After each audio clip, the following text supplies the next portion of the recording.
크리스마스 전날인 평화로운 저녁, 내 가족이 친구들과의 모임을 끝내고 집으로 돌아가던 중 흔적도 없이 사라졌습니다. 타고 있던 자동차마저 완전히 증발한 이 사건은 단 10분이라는 짧은 시간 안에 벌어진 일입니다. 프랑스에서 1900년 이후 가장 유명한 가족 실종 사건으로 꼽히는 이 사건에 대해 경찰은 50년에 걸쳐 조사를 진행했으나 진실은 여전히 밝혀지지 않았습니다. 이번 미스터리 수사국에서는 이 사건의 비밀을 파헤쳐 보겠습니다. 안녕하세요. 오늘 소개할 사건은 프랑스 언론이 전후 가장 불가사의한 사건이라고 부르며 사법 역사에서도 독특한 사례로 손꼽히는 실종 사건입니다. 이 사건은 프랑스 내에서 매우 유명하고 저희가 다룰 자료는 모두 프랑스 현지 언론 보도와 관련자들의 인터뷰를 바탕으로 철저히 분석하고 정리한 것입니다. 여러분도 함께 이 사건을 토론하며 진실을 찾아가는 데 참여해 주시면 좋겠습니다. 이 이야기는 프랑스 남서부의 샤랑트 지방 꼬냑이라는 작은 마을에서 시작됩니다. 꼬냑이라는 이름 어디서 많이 들어보셨죠? 맞습니다. 바로 세계적으로 유명한 꼬냑 브랜드의 원산지입니다. 이 지역에는 샤랑트라는 강이 흐르고 있으며 아름다운 자연경관과 온화한 기후로 유명합니다. 강 계곡 주변으로는 포도밭이 넓게 펼쳐져 있어 우리가 익히 알고 있는 유명 주류 브랜드인 레미 마르탱, 헤네시, 마르텔 등이 이곳에서 브랜드를 생산하여 전 세계로 수출하고 있습니다. 꼬냑 북쪽에는 부티에라는 작은 마을이 있는데 여기서부터는 간단히 비마을이라고 부르겠습니다. 이 마을에는 평범한 4명의 가족이 살고 있었습니다. 남편 자크, 그의 아름다운 아내 피에르트, 두 사람은 결혼한 지 7년이 되었고 7살 된 첫째 아들 에릭과 4살 된 둘째 아들 브리노를 두고 있었습니다. 남편 자크는 뛰어난 기계공으로 꼬냑에 있는 생고뱅 유리공장에서 일하고 있었습니다. 이 공장은 당시 프랑스와 유럽 최대의 유리용기 제조업체 중 하나로 높은 온도의 용광로를 사용하는 작업 환경이 매우 고되기로 유명했죠. 하지만 자크는 내 가족이 더 나은 삶을 살 수 있도록 새벽부터 밤늦게까지 열심히 일하며 헌신했습니다. 그의 아내 피에레트는 결혼 전에는 청소부로 일했지만 결혼 후에는 전업주부로 가정을 돌보는 데 전념하고 있었습니다. 자크의 가족은 실종 2년 전에 이곳으로 이사해 왔으며 초록색 창문이 달린 작은 주택을 임대하여 살고 있었습니다. 집주인의 기억에 따르면 그들은 이웃들과도 사이가 좋았고 남편 자크는 조금 내성적이고 수줍음이 많았지만 친절하고 성실한 사람이었다고 합니다. 그는 담배도 술도 하지 않았으며 14살 때부터 집을 떠나 일을 시작했다고 합니다. 피에레트를 만나 두 사람은 서로 마음이 맞아 1965년 1월에 결혼했습니다. 자크는 본업 외에도 이웃들의 자동차를 수리하거나 부품을 교체해주는 등의 아르바이트를 자주 했으며 이를 통해 가게의 보탬이 되었습니다. 이러한 부수입 덕분에 자크 가족의 생활은 점점 여유로워졌습니다. 자크의 동생에 따르면 자크는 정규 월급 외에도 아르바이트를 통해 약 5만 프랑이 달하는 현금 저축을 가지고 있었으며 이 돈은 세금 신고를 하지 않은 것으로 보입니다. 조사 결과 1970년대 5만 프랑은 약 10,000달러에 해당하며 현재 가치로는 약 8만 달러, 약 1억 1천만 원 정도의 구매력을 가지고 있는 금액입니다. 이 돈은 자크 가족이 상당히 풍족한 생활을 하는데 충분했을 것입니다. 이 가족은 부부간의 애정도 깊고 이웃들과도 화목하며 행복하게 살고 있었습니다. 하지만 이 모든 것은 1972년 12월 24일 크리스마스 이브에 완전히 뒤바뀌고 말았습니다. 자크 가족과 그들이 살던 작은 마을은 이후 반세기 동안 엄청난 미스터리 속에 빠져 있었습니다. 그날 크리스마스 이브는 일요일이었습니다. 자크 가족은 동료이자 친구인 폰타니아스 가족의 초대를 받아 그들의 집에서 크리스마스 이브를 함께 보내기로 했습니다. 폰타니아스 가족은 꼬냑 마을의 플랑트 거리에 살았으며 자크 가족의 집에 불과 4km 떨어져 있어 차로는 10분 거리였습니다. 자크는 빨간색 심카 1100 승용차를 몰고 가족과 함께 방문했는데 이 차는 당시 경제적이고 인기가 많아 1972년 프랑스에서 가장 많이 팔린 모델이었습니다. 그날 밤 분위기는 화기애애했고 두 가족은 맛있는 저녁을 즐기며 어른들은 술을 마시고 대화를 나누거나 영화를 보고 아이들은 뛰어다니며 놀았습니다. 시간이 흘러 자정이 지나 1시가 되었을 때 두 가족의 가장들은 다음날 아침 일찍 출근해야 했고 자크의 아이들은 집에 가서 크리스마스 선물을 열어보고 싶어 했습니다.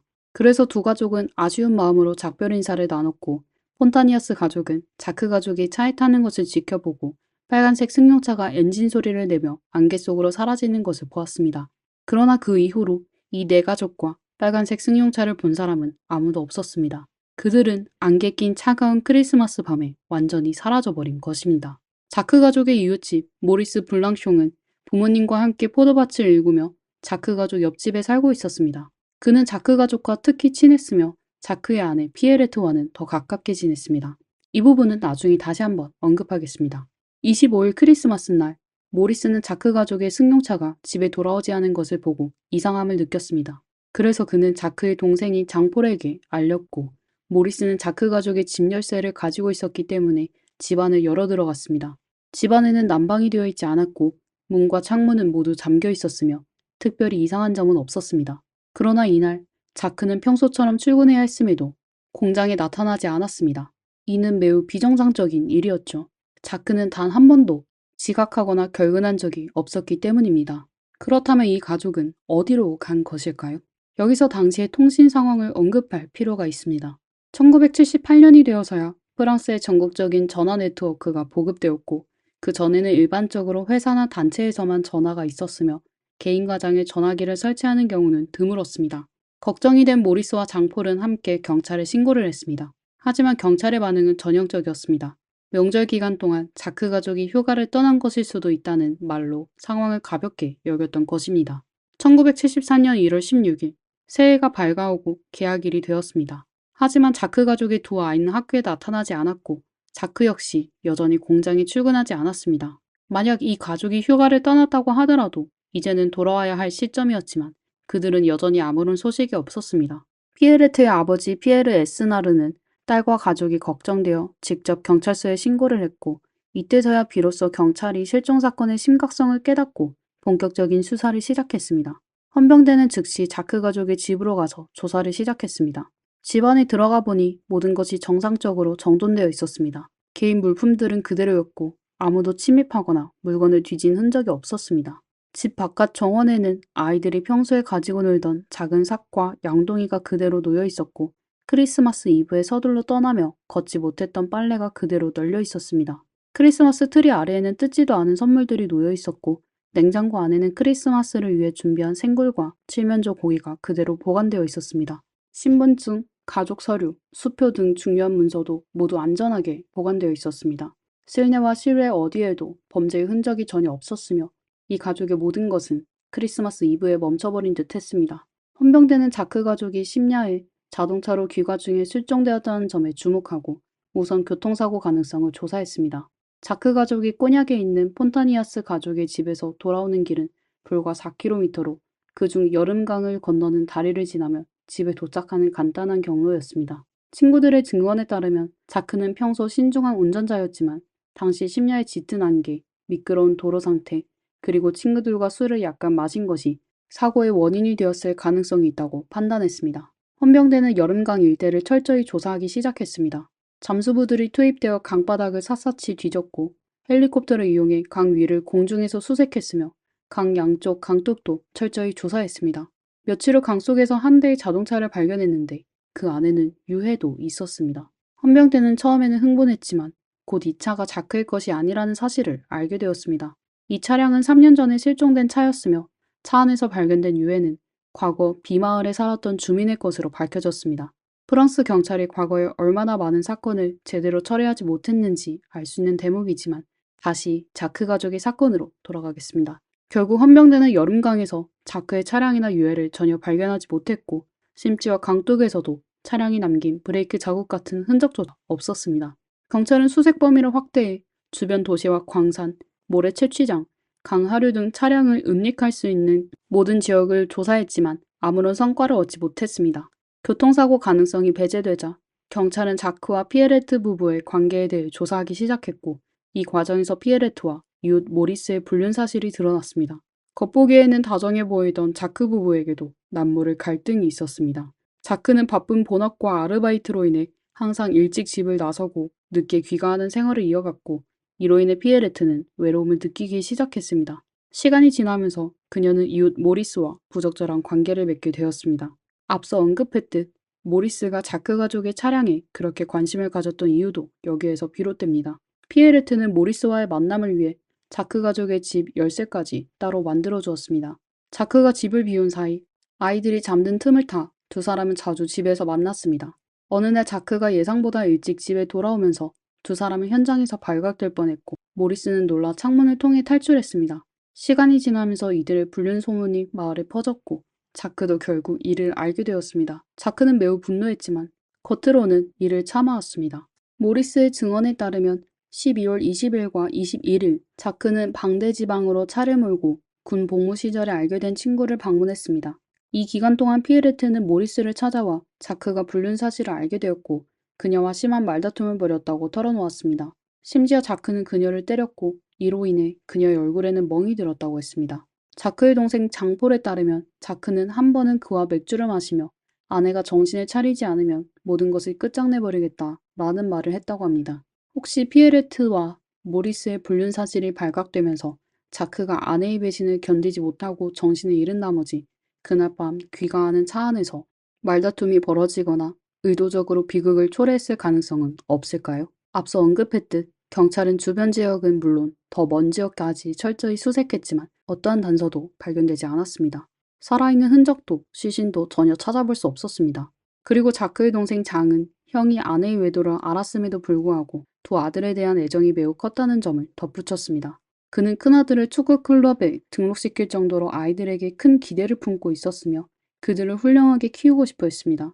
따라서 아내의 불륜이 드러났더라도 자크가 아이들까지 해치면서 모든 것을 끝낼 가능성은 거의 없어 보입니다. 이런 추측은 근거가 부족하기도 하죠. 두 번째 가설은 자크가 상심한 나머지 마을을 떠나 조용히 사라졌다는 것입니다. 자크는 원래 여행을 좋아하며 언젠가 호주에서 살고 싶다는 꿈을 가지고 있었습니다. 모리스와 장은 자크 가족이 조용히 마을을 떠난 뒤 해외로 갔을 가능성이 크다고 보았습니다. 이를 뒷받침하는 근거로 경찰은 자크 가족이 실종되기 전 은행에서 대부분의 돈을 인출했고 계좌에는 집세만 낼 수 있을 정도의 돈만 남아 있었다는 사실을 발견했습니다. 하지만 그들의 모든 신분증은 집에 그대로 남아 있었습니다. 1970년대 유럽은 오늘날의 쉥겐 조약처럼 자유롭게 국경을 넘을 수 있는 체계가 없었으며 각국 여행을 위해서는 엄격한 절차와 비자가 필요했습니다. 특히 가족 단위로 여행하는 경우에는 더 복잡한 과정이 요구되었습니다. 그러나 경찰은 자크 가족의 출입국 기록을 전혀 찾지 못했고 자크의 빨간색 심카 차량은 어느 도로, 항구, 국경에서도 목격되거나 이동 기록이 발견되지 않았습니다. 따라서 이 가설 역시 배제되었습니다. 세 번째 가설은 자크가 아르바이트를 하면서 누군가에게 원한을 사거나 적대 관계에 놓였을 가능성입니다. 그러나 추가 조사 결과 자크와 피에레트 부부 모두 전과 기록이 없는 법을 잘 지키는 시민이었고 누군가에게 심각한 원한을 살 만한 일을 했을 가능성도 낮았습니다. 또한 가족이 아무런 말도 없이 떠날 이유도 찾아볼 수 없었습니다. 결국 몇 달이 지나도 교통사고 가능성이나 주변 인물과의 갈등 모두에서 아무런 진전이 없었고 경찰은 수사를 중단할 수밖에 없었습니다. 한 가지 흥미로운 점은 1976년 여름 프랑스가 역사상 최악의 가뭄을 겪었다는 것입니다. 넓은 농지가 마르고 강이 바닥을 드러내면서 농업이 전례 없는 위기를 맞았습니다. 샤랑트 지방도 예외는 아니었으며 샤랑트 강의 수위는 기록적으로 낮아졌습니다. 이 기회를 이용해 헌병대는 헬리콥터를 동원해 강 계곡과 깊은 웅덩이를 샅샅이 수색했지만 여전히 아무런 단서를 발견하지 못했습니다. 시간이 흐르면서 사건은 점차 잊혀졌지만 매년 크리스마스가 되면 마을 사람들은 크리스마스 이브에 실종된 자크 가족을 떠올렸습니다. 특히 자크 가족의 친척들은 여전히 그들이 살아있을지 어디에 있을지 궁금해하며 그리워했습니다. 1980년에서 90년대 동안 이 사건의 조사는 완전히 교착 상태에 빠졌습니다. 그 어떤 새로운 단서도 발견되지 않았기 때문에 20여 년 동안 사건은 전혀 진전이 없었습니다. 2001년 실종 사건이 발생한 지 30년이 지난 시점에서 꼬냑 마을에 새로 부임한 스테판 샬루머 경찰관이 이 오래된 사건의 기록에 흥미를 느꼈습니다. 스테판 경찰관은 이 기이한 실종 사건의 재조사를 결정했습니다. 그런데 공교롭게도 사건이 재조사되자마자 경찰은 익명의 제보 편지를 받았습니다. 편지 작성자는 1972년 12월 24일 밤부터 다음날 새벽 3시 사이에 자크가 아내와 어떤 버려진 집에서 격렬히 다투었고 아내와 아이들을 해치고 우물에 묻은 뒤 스스로 목숨을 끊었다고 상세히 기술했습니다. 이에 경찰은 해당 장소를 찾아 발굴 작업을 진행했으나 아무런 단서도 발견되지 않았습니다. 이후 이 편지는 누군가의 장난으로 판명되었습니다. 2011년 11월 경찰은 샤랑트 지방 곳곳에서 자크 가족의 흔적을 다시 수색하기 시작했습니다. 수색 범위에는 앞서 익명 편지에서 언급된 오래된 버려진 집도 포함되었습니다. 경찰은 지역 내 강, 광산, 깊은 협곡, 우물 등 모든 의심스러운 장소를 철저히 조사했습니다. 이 작업은 실종 당시 4살이던 브리노와 7살이던 에릭을 기리기 위해 브리넬이 47이라는 작전명으로 진행되었습니다. 이번 수색에서는 보다 현대적인 기술과 장비가 동원되었습니다. 예를 들어 음파 탐지기, 위치 레이더 등이 사용되었으며 잠수부들은 몇 달간 강을 조사했습니다. 조사 과정에서 20여 년 전에 실종된 포르쉐 차량이나 제2차 세계대전 당시 무기가 발견되기도 했지만 자크가 실종 당시 몰고 있던 빨간색 심카 1100 차량은 끝내 발견되지 않았습니다.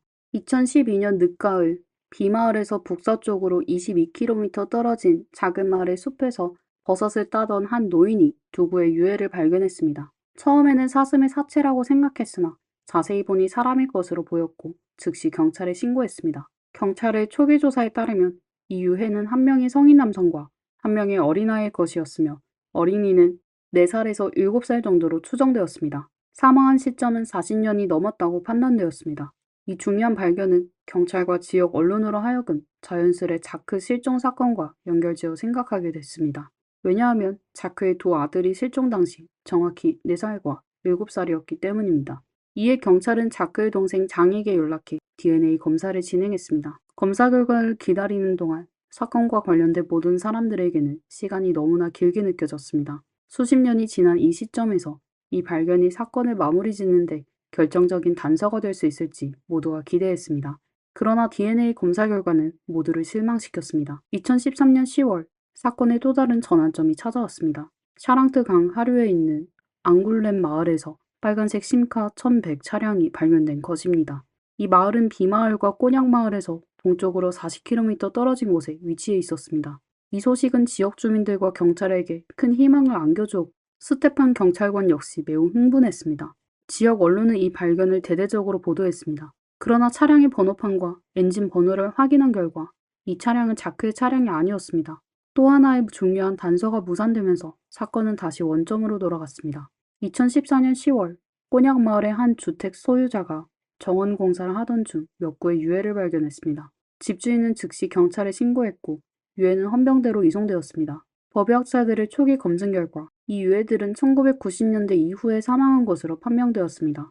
또한 이 정원이 한때 묘지였던 곳이라는 사실이 밝혀지면서 이 단서는 자크 가족 실종 사건과는 무관하다는 결론이 내려졌습니다. 2019년 한 여성이 경찰에 편지를 보내 자신이 사망한 전 남편 클로드를 신고했습니다.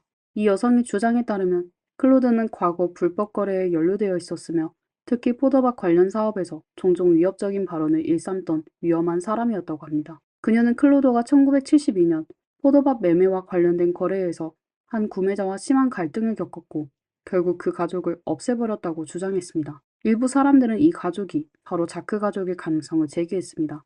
경찰 조사 결과 클로드는 1972년에 비마을에 거주했으며 모리스의 친척으로 밝혀졌습니다. 모리스도 클로드와 친족 관계임을 인정했지만 곧바로 클로드와 자크 실종 사건은 무관하다고 주장하며 선을 그었습니다. 클로드가 사망한 후 경찰은 그의 집을 철저히 수색했지만 사건과 관련된 어떠한 유의미한 단서도 발견하지 못했습니다.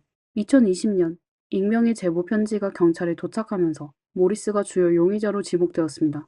편지에는 모리스가 자크 가족과의 갈등으로 인해 그들을 살해한 후 차량과 시신을 땅에 묻었다는 내용이 담겨 있었습니다. 경찰은 즉시 모리스의 부모가 살았던 집과 모리스가 현재 거주 중인 집을 철저히 조사하고 발굴 작업을 진행했습니다. 그러나 아무런 결과도 나오지 않았습니다. 이후 모리스는 언론을 통해 억울함을 호소하며 모두 터무니없는 소리라며 익명의 제보를 비난했습니다. 그는 여전히 피에레트를 깊이 그리워하고 있다고 밝혔습니다.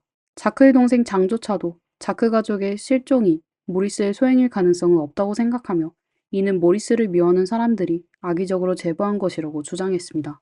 이제 자크 가족 실종 사건을 오랫동안 추적해온 스테판 샬루목 경찰관은 은퇴했지만 여전히 이 사건의 진행 상황에 관심을 기울이고 있습니다.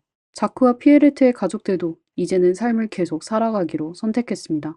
초록색 창문이 달린 그 집은 여전히 비마을에 조용히 자리하고 있으며 이 반세기를 넘긴 실종 사건은 여전히 이 지역에 커다란 미스터리로 남아 있습니다. 다음은 이 사건에 대한 분석과 정리, 그리고 프랑스 네티즌들의 일부 의견입니다. 교통사고설. 우선 당시의 날씨를 살펴보면 사건이 발생한 지역은 샤랑트 강 계곡지대로 자주 짙은 안개가 끼고 겨울에는 매우 추운 날씨를 보였습니다. 1972년 12월 24일의 기상 상태를 확인하기 위해 프랑스 기상 기록을 조사했지만 자료가 오래되어 해당 날의 정보는 남아있지 않았습니다. 그러나 1973년 1월의 기상 기록에 따르면 1월 초 꼬냑 마을에는 짙은 안개가 자욱해 시야가 2m에 불과할 때도 있었다고 합니다. 당시 24살이던 장은 그날 안개가 매우 짙었다고 회상하며 2m 앞도 보기 어려웠다고 증언했습니다. 자크 가족은 그날 폰타니아스 부부의 차를 따라 약속 장소로 갔는데 이는 그들이 이 경로에 익숙하지 않았음을 시사합니다. 1972년 당시 TV 보도자료를 보면 가장 짧은 경로인 다리 위 길은 차량, 보혜자, 가로등 모두 정상적으로 보이고 난간도 멀쩡한 상태였기에 자크 가족이 다리에서 강으로 추락했을 가능성은 낮아 보입니다. 우리의 추측은 이렇습니다. 새벽 1시경 짙은 안개와 흐릿한 시야, 낯선 도로 상황, 젖은 지면, 그리고 약간의 음주와 피로가 겹친 자크가 다리의 최단 경로에서 벗어나 다른 방향으로 길을 잃었을 가능성이 큽니다. 결국 다른 지점에서 강물에 빠졌을 수 있습니다. 범죄 흔적이 전혀 없었기에 경찰이 사건 발생 열흘 후에야 수사를 시작하며 구조의 최적 시기를 놓쳤습니다. 당시 강물이 불어나 차량이 떠내려가고 강둑의 흔적도 사라졌을 가능성이 있습니다. 집단 자살 혹은 도주설. 모리스가 첫 번째로 자크 가족이 집에 없다는 것을 발견하고 집안을 확인했을 때 난방이 꺼져 있었고 보일러에 연료도 없었다고 합니다. 한겨울 추운 날씨에 난방이 꺼진 상태로 크리스마스를 보냈다는 것은 축제 분위기와 전혀 맞지 않습니다. 이는 자크가 계획적으로 집을 떠날 준비를 했음을 시사하는 것일까요? 그는 처음부터 멀리 떠날 생각으로 보일러에 연료를 채우지 않았을 수도 있습니다. 그렇지 않고서야 크리스마스 이브에 집으로 돌아와 아이들이 선물을 열어볼 준비를 하며 난방이 꺼져 있었다는 것은 이례적인 일입니다. 수드웨스트 신문의 기자 다니엘은 이러한 가능성을 강력히 지지합니다. 자크는 뛰어난 기계공이었으며 차량 수리에도 능숙했습니다. 2014년에 발견된 빨간색 심카 1100 차량이 자크의 것일 가능성도 있습니다. 만약 자크가 철저히 계획해 새로운 신분으로 살아가고자 했다면 차량 번호판과 엔진 번호를 미리 조작했을 가능성도 있습니다. 또는 차량을 버리고 도주했을 수도 있습니다. 숲에서 발견된 유해는 자크 가족의 DNA와만 비교했을 뿐이며 피에르트의 친족 DNA는 비교하지 않았습니다. 발견된 어린이 유해가 피에르트의 사생아일 가능성은 없을까요? 타살설. 이 사건의 유일한 목격자는 동료이자 친구인 폰타니아스 부부입니다. 따라서 모든 조사는 이들의 증언이 사실임을 전제로 하고 있습니다. 하지만 일부 의견은 폰타니아스 부부의 표정이 어딘가 어색하다고 지적합니다. 당시 TV 화면에서 부부의 옆에 있는 아이는 겁에 질린 듯 보였고 굳은 표정으로 아무 말도 하지 않았습니다. 이는 단순히 카메라 앞에서의 긴장 때문일까요? 아니면 무엇인가를 숨기고 있었던 것일까요? 인터뷰에서 폰타니아스 부부는 자크와 피에르트가 평소처럼 정상적으로 보였다고 말했습니다. 하지만 앞서 모리스는 피에르트가 자크에게 맞아 얼굴에 멍이 들었다고 밝혔습니다. 그렇다면 폰타니아스 부부는 왜 이러한 이상 징후를 눈치채지 못했을까요? 50여 년 동안 자크 가족 실종 사건을 둘러싸고 경찰은 많은 노력을 기울였지만 아무런 성과를 거두지 못했습니다. 실종 당시 탑승했던 차량 역시 흔적도 없이 사라졌습니다. 그동안 경찰은 수많은 제보 편지를 받았지만 하나하나 확인한 결과 모두 터무니없는 내용에 불과했습니다. 프랑스 남서부 라디오 방송은 이 실종 사건이 자크와 피에르트 양쪽 가족에게 엄청난 상처를 남겼다고 논평했습니다. 자크의 동생은 수년간 거의 모든 인터뷰 요청을 거부해왔습니다. 2023년 초 프랑스 남서부 라디오 방송과 다른 언론 매체들이 피에르트의 자매를 인터뷰하려 했으나 돌아온 대답은 꺼져버리라는 말뿐이었습니다. 오늘날까지 이 사건에서 유일하게 위안을 주는 점은 스테판 샬루머 경찰관이 은퇴했음에도 불구하고 여전히 이 사건에 관심을 기울이고 있다는 것입니다. 브루네리 47 작전도 계속 진행 중이며 경찰은 새로운 단서를 포기하지 않을 것이라고 밝혔습니다. 이 기묘한 실종 사건이 언젠가는 해결되기를 희망합니다. 앞서 소개한 세 가지 가설 중 어떤 것이 제일 신빙성이 있다고 생각하시나요?